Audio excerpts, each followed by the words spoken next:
უსამართლოდ ციხეში გამოკეტილი ნინო დათაშვილის ქვეყანაში პედაგოგების დაფასების სადემონსტრაციოდ ქართული ოცნება 27 ოქტომბერს მასწავლებლის ეროვნული დღისადმი მიძღვნილ ახალ საიმიჯო კლიპს შემოგთავაზებს.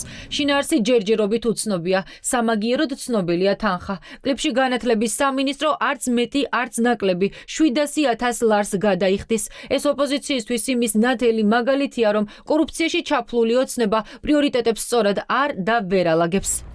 იმ ფონზე, როდესაც ასობით სკოლა გვაქვს საქართველოში, სადაც ელემენტარული ინფრასტრუქტურული პრობლემები არ არის აღმოფხრილი და წყალი და სანიტარია დღესაც გადაულახავ წინაღობად რჩება. იმ ფონზე, როდესაც ბავშვებს არ აქვთ ხელმისაწვდომობა ინტერნეტსა და საგანმანათლებლო რესურსებზე და იმ ფონზე, როდესაც მასწავლებლებს აბსოლუტურად უღირს პირობებში უწევთ გაკვეთილების ჩატარება, ჩავთვალოთ, რომ ეს არის მასწავლებლის საქმიანობის წახალისება, რა თქმა უნდა, კვლავ ცინიზმი. ზოგადად განათლების სისტემაში არის უამრავი სხვა პრობლემა და გამოწვევა და აი ამ ოლიგარქიულ სისტემაში განათლების სამინისტრო და განათლების სისტემა არის ყველაზე პოლიტიზირებული. ეს გამარტივებული შესყიდვები და ტენდერები კიდე ცალკე კორუფციის წყაროა განათლების სისტემაში. საქართველოში ათასობით ბავშვი სიღარიბეში ცხოვრობს. მათი 45% სკოლაში ყოფნისას შიმშილს განიცდის. ქვეყნის მასშტაბით სკოლებს არაერთი ინფრასტრუქტურული პრობლემა აქვს.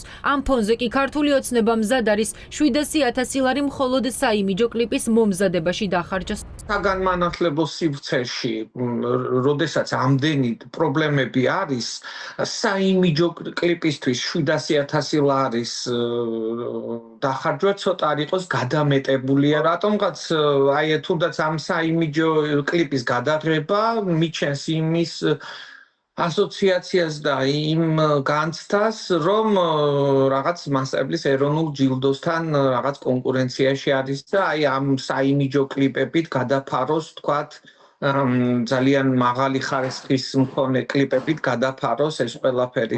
თუ 7 წელი დადიოდნენ ჩვენთან განათლების სამინისტროს წარმომადგენლები და გამარჯვებული მასწავლებლისთვის ერთი თაიგული არ მიურთმევიათ. პოლიტიკოსებმა და კორუფციის მკვლევარებმა პროცესში კიდევ არაერთი უზუსტობა დაინახეს. მაგალითად, ჩნდება კითხვები, რატომ არ გამოცხადდა ტენდერი და რატომ შეირჩევა კომპანია გამარტივებული წესით მაშინ, როდესაც განათლების სამინისტროსთვის მანამდე ცნობილი იყო, რომ 27 ოქტომბერს მასწავლებლის ეროვნული დღე უნდა ეზეიმა. კორუფციაზე მიანიშნებს პრეტენდენტი კომპანიების სიაც, მათ შორის ხვდებით მეტროს, რომელსაც გასულ წელს თანამშრომლების სწორედ ოცნების კლიპის მომზადების გამო გაემიჯნენ. მასთან ხელშეკრულება ამ ეტაპზე გაფორმებული არ არის. წლის დასაწყისში განათლების სამინისტრო მიცოდა, რომ 27 ოქტომბერს აქვს ღონისძიება. შესაბამისად, 10 თვის განმავლობაში მათ შეეძლოთ ნებისმიერ დროს ჩაეტარებინათ ტენდერი და ეს არ ყოფილიყო ექსკლუზიური. მაგრამ სამწუხაროდ ქართული ოცნების ბუნება არის, რომ გამარტივებული წესით ჩაატარონ ისეთი ტენდერები, რომელთაც შესაძლებელია, რომ შემდეგ ისევ მათმა იხეირონ.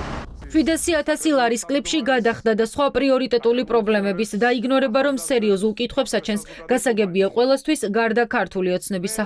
ივანიშვილის გუნდში განათლების სამინისტროს გადაწყვეტილებაში პრობლემას ვერ ხედავენ. მასწავლებლის პროფესია ერთ-ერთი ყველაზე საამყო და რა თქმა უნდა ყველა მასწავლებელი უნდა იყოს სათანადო დაფასებული, რაც შეეხება აღნიშვნის პროცედურებს, თანხებს, ეს ყველაფერი კანონმდებლობით გაწერილია და გასაკვირი მეგონი არაფერი არ არის. რაც შეეხება ბავშვების არასრულფასოვან კვებას, მათ შორის სკოლებში ეს საკითხი იცით თქვენ რომ ის წესრიგში დგას, მუშაობს მთავრობა ამ თემაზე და ნახოთ რა გადაწყვეტილება იქნება. ქართული ოცნება მასწავლებლის ეროვნული დღისთვის და საკუთარი თავის რეკლამირებისათვის ემზადება. საიმიჯო კლიპს იღებს იმ მასწავლებლების ეგრეთ წოდებული პატივისცემის ნიშნად, რომელთა იმიჯს მრავალი წელია თავად ლახავს.